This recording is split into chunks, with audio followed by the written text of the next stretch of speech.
આ ફિલ્મમાં આખું પ્રોપેગેન્ડા છે. તમે પૂછો ને 5 રાજ્યોમાં કેમ?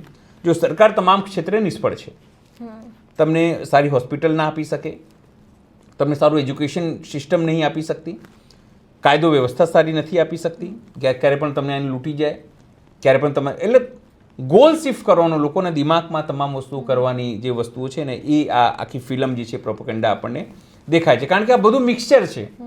તમે સમજો, હું કોઈ પણ એક કાલ્પનિક ફિલ્મ બનાવું, ઉદાહરણ તરીકે તમને કહું, એક કોઈ પણ કાલ્પનિક ફિલ્મ જે હું ગોધરાકાંડ સાથે જોડું, તો શું આ સરકારે ફિલ્મ રિલીઝ થવા દેશે? ગોધરાકાંડ રિલેટેડ એક ફિલ્મ પણ આવી જતી ને વિક્રાંત મેસીની. હા, ચાલી નહીં ચાલી. કેમ? લોકોને ખબર હતી કે આ વસ્તુ નથી થઈ, પણ આવી ફિલ્મો હવે મસાલા સાથે રિલીઝ કરવામાં આવે છે.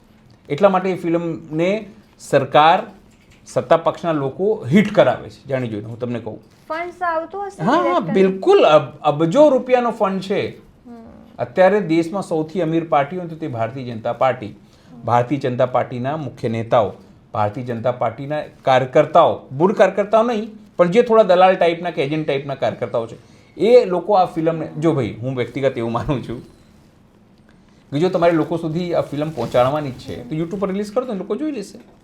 તમે કેજરીવાલની ભાષા બોલી રહ્યા છો. ના, હું કહું છું કે જો તમારે બધા સુધી પહોંચાડવા જ છે ફિલ્મ, કે લોકો જોઈ લે અવેરનેસમાં તમારી ફિલ્મ સાચી છે, તમારો ઉદ્દેશ છે દેશભક્તિનો છે, તમારો ઉદ્દેશ રાષ્ટ્રવાદનો છે, યુટ્યુબ પર રિલીઝ કરી દો.